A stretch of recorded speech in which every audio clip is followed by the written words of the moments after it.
E aí, tudo bem? Eu sou o Fred Alecrim e este é mais um episódio do Varejo Cast. Salve, salve! Uma ótima noite, quinta-feira, 21 horas, uma ótima noite ou uma ótima tarde, uma ótima manhã. Afinal de contas, você pode estar vendo a gente agora em qualquer um dos turnos. Afinal de contas, está no ar o nosso 30 na quinta. 30 minutinhos de notícias comentadas do mundo dos negócios toda quinta-feira aqui no nosso canal, no 30 numeral, na quinta por extenso. Esse programa que é feito a partir de Natal, com conexões em São Paulo, e comigo estão aqui Fred Alecrim e Caio Camargo. Fred Alecrim, boa noite.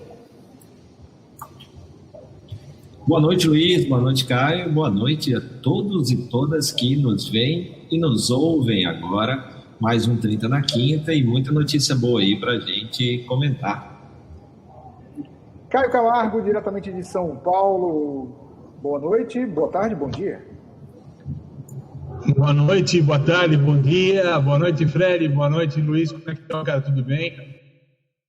Tudo maravilhoso. Vamos começar nosso programa de hoje, olha, lembrando para você que está ouvindo a gente no nosso podcast, a gente tem tido uma repercussão muito legal no podcast, obrigado por tua audiência, obrigado por compartilhar um pouco das ideias aqui do 30 na quinta, esse que é o episódio número 14, neste dia 8 de outubro de 2020. Já são 14 historinhas contadas aqui por este trio. Obrigado a você que nos acompanha no podcast, obrigado a você que nos acompanha aqui no YouTube. E aproveita agora e se inscreve aqui, tá? Para que você seja notificado toda quinta-feira quando tiver novo programa no ar. Bom, então vamos então para os nossos assuntos de hoje, tá? A Warburg Pincus investe 100 milhões de dólares na Take, no maior Series A do Brasil. Daqui a pouquinho a gente explica melhor isso. A Neon lança conta digital gratuita para MEI com diversos benefícios.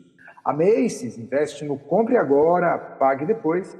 52% dos brasileiros trocariam de emprego para trabalhar em home office.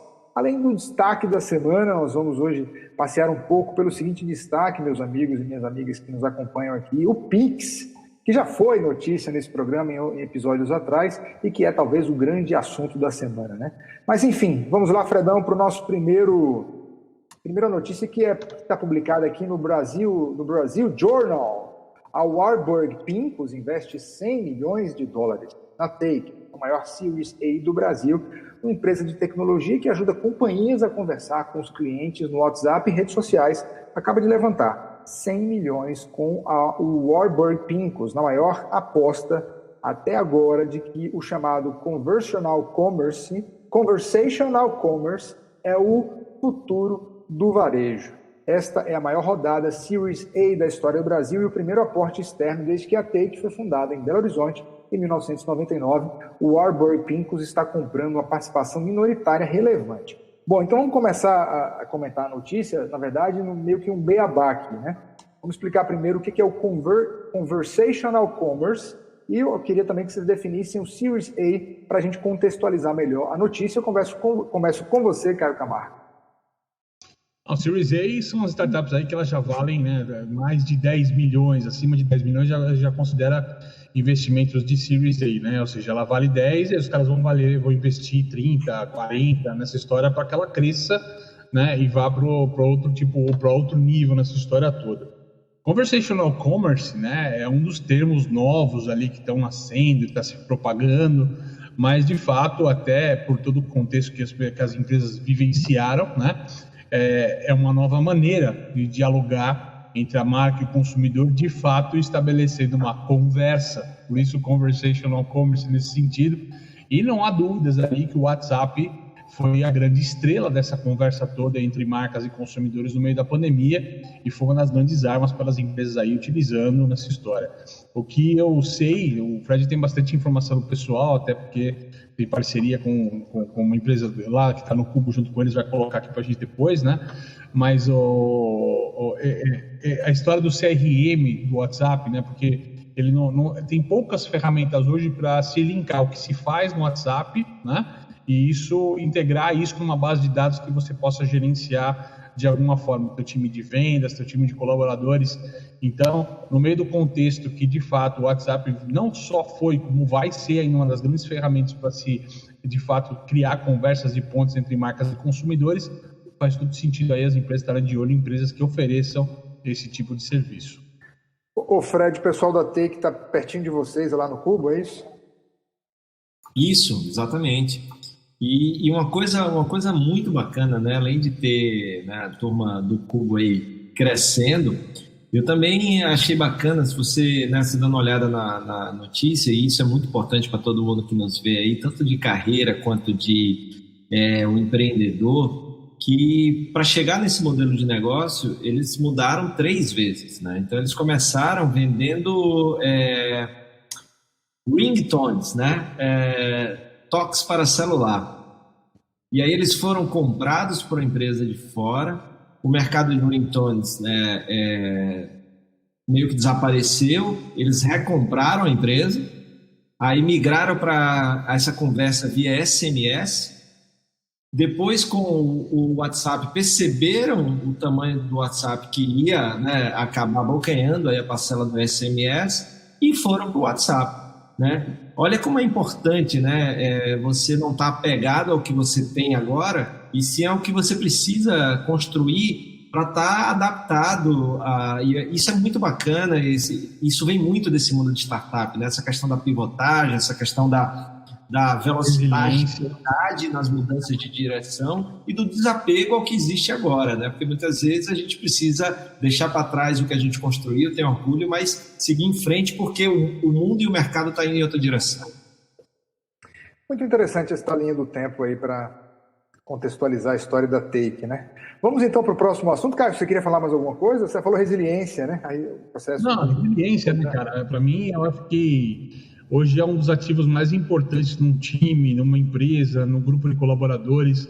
É, de fato, não se prender nem ao produto final e nem, às vezes, ao próprio modelo de negócio. Que, né? Falar, não se preocupe com o negócio, mas com o modelo de negócio, né? Eu acho que a gente está vivendo tempos que o que vale a pena é você manter o capital intelectual, ou seja, as qualidades de cada profissional, o mais criativo, o mais administrativo, né? As qualidades aí de cada pessoa que faz esse mix, né? Esse caldeirão que cria as empresas, né? E, de fato, cara, tem que ir para onde o vento está carregando. Entendeu? Assim, tem que criar o vento se não tiver vento. Tem que reinventar a roda se for preciso, nessa história toda, usando o velho jargão da reinventar a roda. Mas tem que se remodelar o tempo todo, não tem jeito. E está sempre antenado e quebrando retrovisores e olhando para frente. Olha, o assunto agora é o seguinte, está publicado lá no portal Edital Concursos Brasil. A Neon lança a conta digital gratuita para MEI com diversos benefícios. Não serão cobradas tarifas para abertura e manutenção da conta, nem para transferências, extratos ou pagamento de boletos e impostos. Após comprar a startup MEI Fácil, o Neon anuncia uma conta digital pensada para o microempreendedor individual. A conta já pode ser criada a partir desta segunda, a partir da última segunda-feira, desde a última segunda-feira. Ela não cobra mensalidade, está integrado ao aplicativo MEI Fácil. O aplicativo ajuda os clientes pessoa jurídica a abrir e organizar as obrigações relacionadas ao CNPJ, como o pagamento do Simples Nacional. Agora, os empreendedores conseguem fazer e receber transferências, pagar os impostos mensais, criar boletos e cobrar clientes automaticamente, tudo pela conta digital vinculada. Eu começo com você, Fred. Poxa, isso aqui facilita a vida, vai facilitar a vida de milhares e milhares de empreendedores, enfim, a base dos nossos empreendedores Brasil afora, não é? Poxa, isso é muito interessante, né? E ver que já é a segunda notícia, né, Luiz, que a gente dá aqui, que tem a ver com pequenos negócios, né? Semana passada a gente falou do empréstimo via maquininha, né? Isso para o micro pequeno empreendedor. Sim. E agora a gente vê mais um movimento muito interessante. E olha que já vem um outro movimento, né? Você que é empresário, que é empreendedor e profissional também nessas empresas, que você pode acelerar o processo de inovação dentro do negócio. A gente vê outro elemento que a gente falou aqui bastante, né? Que é a questão de aquisição, né? Você faz a aquisição de uma empresa que já existe porque você acelera o seu processo de inovação. Então, a gente fala aqui do Quick Wins, né? Que é a aceleração, a vitória rápida, né? Então, no caso do Neon foi isso, já comprou uma empresa que já prestava aquele serviço, ou que tinha capacidade de prestar aquele serviço, junto com a empresa vem o negócio, vem a expertise e vem a equipe que já desenvolve aquilo lá, né? Então, dessa forma, você se conecta imediatamente e ganha espaço no mercado com uma agilidade maior. Então, muito interessante a gente perceber também esse movimento e, claro, né, mais aí melhores condições para o micro e pequeno empresário. Muito interessante esse movimento da Neon. Fred, a sua fala me fez lembrar de uma declaração dada pelo Jorge Paulo Lemann dias atrás, falando que se estivesse começando hoje, investiria pesado e começaria a sua expertise tudo voltado para criar e pensar startups, né? Ele é um entusiasta do mundo das startups. Mas o teu comentário sobre essa notícia, meu amigo Caio Camargo? Cara, a gente está no mundo da revolução, cara. Esse, de fato, 2020... ele é o ano dessa revolução das fintechs, né, cara? Está mudando a maneira como a gente entende, a maneira que a gente vai pagar as coisas, consumir as coisas e tudo mais. Tem mais notícia hoje que vai vir emendando essa conversa aqui nessa história, vai ser bem legal também, né? Mas, cara, nós estamos no meio de uma revolução. Eu fui até, enquanto a gente falava aqui, levantando algumas informações, né? O Neon teve um problemão alguns anos atrás aqui de questão judicial e tudo mais, o Banco Central intervindo neles e tal. Então os caras estão se reinventando também, né, cara? Então isso vai um pouquinho do que a gente falou agora, né? E tem um pouquinho do para frente de tentar buscar mais portfólio de serviço, mais portfólio diferenciado para atrair um público que às vezes está fora do banco.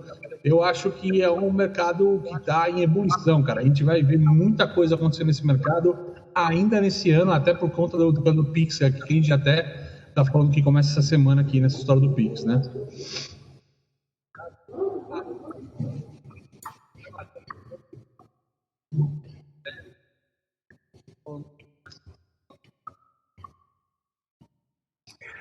Então vamos lá, vamos aqui para o próximo assunto que está publicado na Reuters. A Macy's investe no compre agora e pague depois. A notícia dá conta aqui de que eles, enfim, acabam de assinar um acordo com um grupo sueco, né, o grupo Klarna, para esse tipo de posição, esse tipo de pagamento. E tem até investidores do tipo até o rapper Snoop Dogg também está no meio aqui investindo sua grana. Fred, eu começo por você. Como é que é essa história de comprar agora e pagar depois? Falando online, claro, né? Cara, isso é muito interessante, né? Eu e Caio, a gente acompanha o varejo americano há bastante tempo, principalmente Alô, Fred. Uma vez por ano presencialmente, né? E a gente vai acompanhando e vendo que isso é uma novidade que se repetiu poucas vezes, porque nos Estados Unidos o pagamento ele é débito, né? Então o que está acontecendo agora é que você tem um crédito e o que o Klarna faz, né? O Klarna é uma empresa de solução de pagamento. Então a Macy's, que é uma rede de departamento, se uniu com a Klarna, que já tem parceria com outras lojas, e através daí o cliente pode comprar e dividir em até 4 installments, que são 4 prestações. Isso para o mercado americano é uma super novidade. A gente conhece isso muito bem, não só em 4, mas a perder de vista, né? Ô, Fred, então, seria igual consórcio essa história, cara? Seria uma espécie de um consórcio às avessas aí pro varejo, cara? Cara, é interessante, né? Porque, assim, você vê isso, segundo a matéria, vem muito baseado nessa questão da perda a incerteza do futuro e, claro, um controle no orçamento por causa da pandemia. Então, para continuar vendendo, não dá para ser à vista, então você acaba financiando em 4 vezes aí, né? É mais ou menos uma Macy's numa versão abrasileirada, assim, do ponto de vista do crédito e da forma de pagamento, Caio Camargo. Cara, não sei, mas eu vou te falar que nessa história, um pouquinho antes da pandemia, no ano passado a gente já discutia isso um pouco, né? O varejo namorou muito essa história de se tornar um banco, né? E a gente viu uma série de movimentos ali. Eu lembro que um dos primeiros players do Brasil a fazer isso foi Pernambucanas, por exemplo. Para mim é um grande benchmark nessa história toda. Mas, vocês me desculpem o ruído, viu, cara? Eu vou ter que comentar aqui, mas Os motoboys aqui nas proximidades estão a toda hoje aqui, cara. Não sei se está vazando muito som, mas está passando moto o tempo todo aqui hoje, acelerando. Tá calor em São Paulo, o pessoal deve estar fazendo muito pedido de delivery aí de cerveja gelada, alguma coisa, cara. Mas vamos lá. Colocando a pauta aqui nessa história. Então, deve ser o debate do candidatos a vice-presidente nos Estados Unidos. Deve ser isso. Para você que está vendo a gente agora, né, esse episódio do 30 da Quinta, a gente grava sempre na quarta-feira à noite, tá? Um dia antes de exibi-lo oficialmente às 21 horas. Quase 10 horas da noite agora, o pessoal vê como a gente, né, se esforça em pegar o melhor conteúdo para eles. Quase 10 horas a gente está aqui gravando. Mas vamos lá. Então, assim, já tinha um ensaio, né, de você ter uma carteira digital, e uma vez que eu tenho uma carteira digital, né, eu como consumidor dentro de um varejista, um dos produtos pensados por alguns varejistas, mas que ainda não foi colocado em prática na grande maioria deles, seria esse de você ter um sistema pré-pago, né, de alguma coisa. Um sistema que eu estou colocando meu dinheiro naquela conta digital e eu posso consumir aquilo em bens de alguma outra maneira, né? Por exemplo, vai sair o videogame novo, ou o televisor que eu quero comprar, eu quero investir pouquinho para ter a geladeira que eu quero trocar em casa. Então o consumidor conseguiria fazer esse crédito antes, num juros menores, etc., porque não tem o risco na história, né? Porque o papo desses bancos, desses varejistas virarem banco, é que eles não podem, por exemplo, ter fundos de investimento, as coisas, tem alguns produtos que eles não podem ter, né, por questões legais ali. Mas, de fato, é um baita de um negócio ali para o pessoal estar olhando e, quem sabe, pode ser uma alternativa interessante para se trazer para o Brasil, com certeza. E só uma coisa, tá, Caio, Luiz? Não tem juros, tá? Então, em até 4 prestações, sem juros. E a Klarna já tem parceria com a H&M, que é uma outra rede de apartamentos, né, sueca, né? E então, deve ser uma tendência para o varejo lá fora. Mas deve morder uma taxa do varejista também. Isso é fantástico esse negócio, né, cara? Mas vamos embora. Agora, isso, só uma dúvida. Não tem almoço grátis, Caio. Isso funciona só para o cidadão americano ou o brasileiro, quando voltar às compras na América, poderá também parcelar através dessa possibilidade? Você sabe alguma coisa sobre isso? Eu acho que o consumidor externo ele vai ficar ligado a outro tipo de sistema, por exemplo, um PayPal ou alguma coisa assim, que quiser fazer em pagamento, como hoje já é possível, tá? Mas eu acredito que esse tipo de sistema, até por questões bancárias e tudo mais, é capaz de ter que rodar só lá, dificilmente vai rodar no consumidor de fora. Ok, meus amigos, vamos falar um pouco aqui então, da notícia agora publicada. Uma coisa na minha fala, né? No mundo cada vez mais globalizado que temos e na velocidade que as coisas estão acontecendo, eu diria para você, hoje, dia 8 de outubro, não temos. Amanhã, dia 9, 10, quem sabe, entendeu? Então, assim, as coisas estão acontecendo rápido também, né? Vamos por partes. É verdade, Caio Camargo. Meus amigos, vamos então para a notícia agora que foi publicada no portal Época Negócios, e que diz o seguinte, olha, 52% dos brasileiros trocariam de emprego para trabalhar em home office. Segundo o estudo, os brasileiros também estão mais interessados no ensino online durante a pandemia. Eu vou para alguns trechos aqui da notícia para você. A pandemia causada pelo novo coronavírus trouxe uma série de mudanças. O home office foi uma delas. Muitas companhias adotaram a modalidade para proteger os funcionários e evitar a disseminação do vírus. Por outro lado, outros profissionais seguiram a rotina do trabalho presencial, mas agora com uma série de recomendações da Organização Mundial de Saúde. No entanto, mesmo com a rotina diferente, esses trabalhadores têm algo em comum. Olha só, 52% mudariam de emprego se isso significasse que poderiam trabalhar remotamente. É o que diz o estudo O Futuro do Trabalho Agora, realizado pela Salesforce.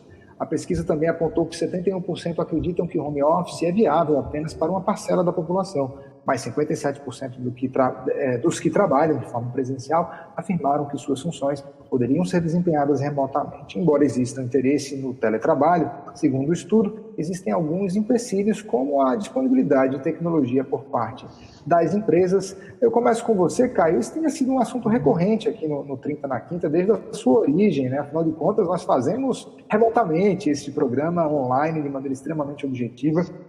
Eu queria o teu comentário para essa opinião dos brasileiros. Eu, particularmente, cada vez mais me apego e gosto do processo de trabalhar em casa. E eu digo para você que pesquisa é sempre um ponto complexo, tá? Vai muito da pergunta que foi feita e da maneira que ela foi feita. Você gostaria de trabalhar na tua casa ao invés de trabalhar numa empresa? 52% das pessoas estão respondendo que sim. Agora, eu sou um cara muito cético em relação a tudo que se fala de uma maneira tão otimista quanto a trabalho remoto, tá? Eu tenho uma visão um pouco mais realista dessa história. Nós temos uma pauta para trazer nos próximos, com certeza vai virar pauta dos próximos episódios nossos. Nós vamos ter alguns problemas nos próximos meses de abastecimento. Hoje, né? Hoje, falando, já que a gente falou que grava de quarta, hoje eu estou vendo que os caras do Mato Grosso já estão falando que está faltando gado para corte, né? PVC está faltando, cobre está faltando, tijolo baiano está faltando, o pessoal têxtil do Sul está reclamando de produto, de insumo.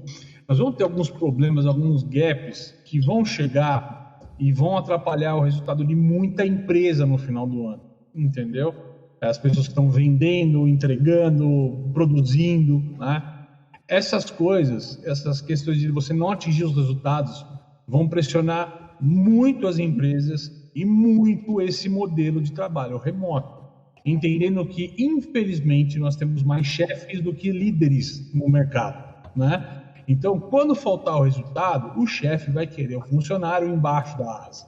E aí, meu amigo, é uma história em aberto ainda, uma página em branco a ser escrita, mas eu sou muito cético, né? É uma visão que eu acho que vai haver uma pressão e nós vamos retomar o mercado da maneira tradicional. Essa semana eu estive circulando num centro, eu moro aqui na região do Grande ABC, né, em São Paulo, que é uma região que borbulha o comércio bastante, então é um comércio muito forte, representativo. E, cara, desculpa, até por questão de das crianças estão próximo da data, parecia Natal, velho, nas lojas de armarinho. A rua lotada, entendeu? Então, assim, as coisas estão retomando um ritmo rápido, as pessoas, de fato, já estão cansadas, sobrecarregadas, estressadas. Essa conta muda um pouco essa história, tá? Então, assim, eu acho ok a pesquisa, acho bacana o resultado, é interessante. Você tem um aval de uma empresa que aposta no digital, uma Salesforce, uma bandeira digital nessa história toda. Então, ela tem interesse que as pessoas comprem mais online, fiquem mais online, trabalhem mais com o sistema no final do dia, né? Então, tem sempre esse viés e como é que a gente enxerga as pesquisas. Não que eu acho que ela seja mal intencionada, tá? Mas é que você tem uma questão de como pergunta e o que pergunta nessa história que muda todo o cenário. A gente tem que lembrar que, de fato, hoje, 8 a 9% da população economicamente ativa trabalha em home office, né? Tem mais de 90% que não está nessa história. Então, quando você olha para os 90%, que gostaria de trabalhar, eu queria fazer isso, mas não posso, né? Eu acho que posso, eu acho que daria.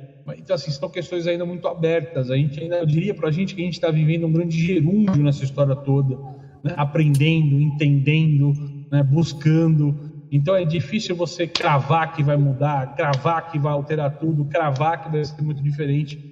Eu acredito que quebramos alguns mitos, só para não alongar muito nessa história, e o principal é que flexibilizar a jornada de trabalho ela é muito interessante. Eu acho que nós não vamos nem para o 8, voltar ao que era, nem para o 80, mudar tudo. Mas o 44 vai funcionar. Eu acho que eu até já disse isso em um outro episódio nosso. A frase do programa até agora: estamos vivendo um grande gerúndio. Já anotei para adotá-la no meu programa de rádio. Fred Alecrim, vamos agora conversar então com o nosso eremita, aquele que há muito não sai de casa, que vive, que se adaptou, que está gostando, que está curtindo esse momento. Fred Alecrim, que redesenhou por completo a carreira com esse processo de isolamento. Pois é, velho, pois é. Primeiro, eu acho fantástico essa reflexão que o Caio faz e como ele traz essa questão do gerúndio, que é a representação do momento de transição que a gente está passando, né? Então, esse é um fato. E aí eu acho muito interessante. Outra coisa é o que você falou, Luiz, que eu me adaptei muito bem. Agora, voltando ao que o Caio falou, eu me adaptei muito bem porque o meu modelo de negócio permite, né? Então, a pesquisa vai muito do extrato de onde foi tirado, né? Isso daí. É claro que tem muita gente que trabalha presencialmente, que vê gente trabalhando em casa e gostaria, mas não pode pela essência daquele negócio, pela essência daquele trabalho. não só pela questão de líderes e chefes, como o Caio falou também. Mas, assim, hoje mesmo, Luiz, a gente teve uma reunião às 10 da manhã. Você poder ter uma reunião sem precisar entrar num carro, sem precisar pegar trânsito, sem precisar... Olha o tempo, a gente consegue ser mais efetivo na hora de trabalho, no dito horário de trabalho, porque a gente elimina da nossa vida os deslocamentos. Nós estamos falando de Natal, que é uma cidade menor. Imagina, Caio, quanto que ele gasta por dia em deslocamento, que ele mora em São Paulo. Então, se a gente elimina daí... É fácil, né? No mínimo 3 horas, cara. No mínimo 3 horas de ida e volta. 3 horas para ir e voltar. Uma hora e meia ida, uma hora e meia volta. 3 horas de volta. Vamos imaginar, então, essas 3 horas... Vamos imaginar essas 3 horas do Caio de efetividade, né? De foco no trabalho, de presença no trabalho. Eu não preciso trabalhar depois do expediente nem antes do expediente, porque eu tenho o tempo necessário para trabalhar durante o expediente. E porque, né, o tempo de deslocamento rouba muito, fora o estresse que o tempo de deslocamento dá, fora o acordar antes, né, fora um monte de coisa que traz com isso. Então, assim, infelizmente, nem todo mundo tem a possibilidade. E com essa pandemia, ela mostrou mais ainda essas diferenças, não só essa diferença de quem pode e quem não pode, como também quem até pode, mas não tem condição, não tem acesso à internet, a casa é uma casa pequena, então não tem um cômodo legal para fazer aquilo. Então também tem as desigualdades, não só essa questão do trabalho poder ou não poder, mas também temos as desigualdades, infelizmente, do nosso país, que não são pequenas. Desse jeito, meus amigos. Vamos lá, então. Bom, saindo das notícias, vamos então para o nosso destaque da semana. E o destaque não poderia ser Oi, Fred. Só uma coisa. Eu, por mim, né, tirando as viagens internacionais e tal, porque outra coisa que eu percebi, eu não sei vocês, mas esse tempo que eu passei, essa semana eu saí mais, mas esse tempo que eu passei, velho, eu não peguei uma gripe. E eu vivia com rinite, eu vivia com um monte de coisa. Por quê? Porque a gente vive dentro de avião, a gente vive em ambientes com muita gente. Então, o nosso trabalho, hotel, viagem, madrugada, acordando, tal. Então, a gente pode até desenvolver outro tipo de doença, né? Tá sentado demais e tal, não sei o quê.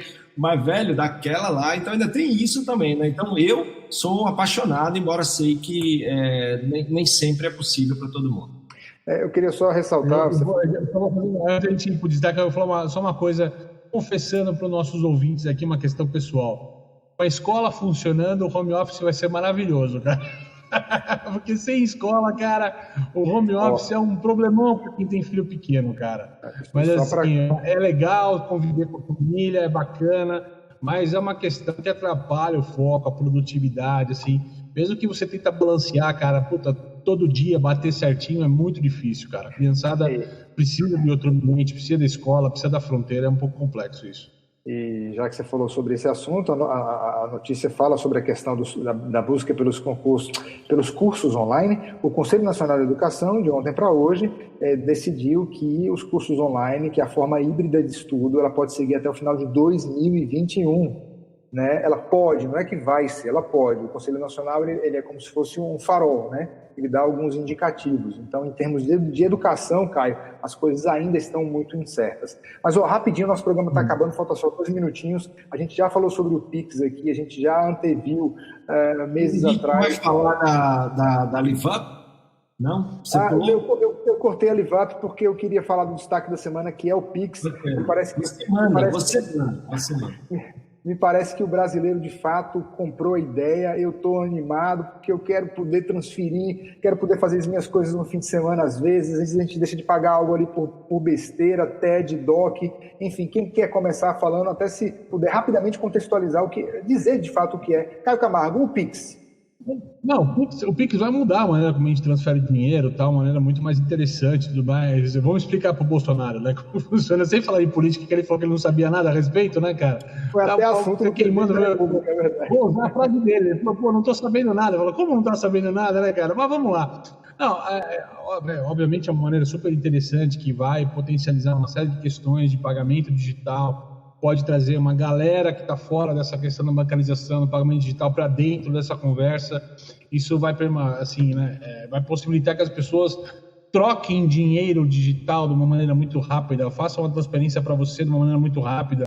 algumas nuances complexas no meio da história, mas o principal é o seguinte, o primeiro resultado. Primeiro dia, mais de 2 milhões de pessoas cadastrando no Pix para usar o Pix nos principais bancos de mercado, obviamente falando, travou todos os sistemas. Hoje, quarta-feira, os números estão aí, mais de 10 milhões de pessoas já fizeram esse cadastro. Considerando que a população bancarizada é 50%, 60%, né? Ou seja, nós vamos falar em 100 milhões, 90 milhões, alguma coisa assim, de contas possíveis nessa história toda, já temos aí um bom volume já, logo na primeira semana, de pessoas aderindo ao Pix. Então, isso tem bons olhos e bom futuro, com certeza. Começa oficialmente no dia 3 de novembro, tá? Agora que está rolando são os pré-cadastros. Fred, você quer falar alguma coisa sobre o Pix? Eu estou contando os dias. Não, só a questão de quanto isso vai ser revolucionário para esses meios de pagamento, e tem a questão do custo também, né? E 2021, 2022 a gente vai fazer o Pix também para fora do país. Termina aqui o 30 na Quinta desta semana. Muito obrigado por sua audiência. Boa noite, boa tarde, bom dia. Se inscreve aqui, né, para ativar o nosso sininho. Na próxima quinta-feira a gente está de volta com mais um episódio do 30 na Quinta. Caio Camargo, Fred Alecrim, ótima semana para todos nós e até semana que vem.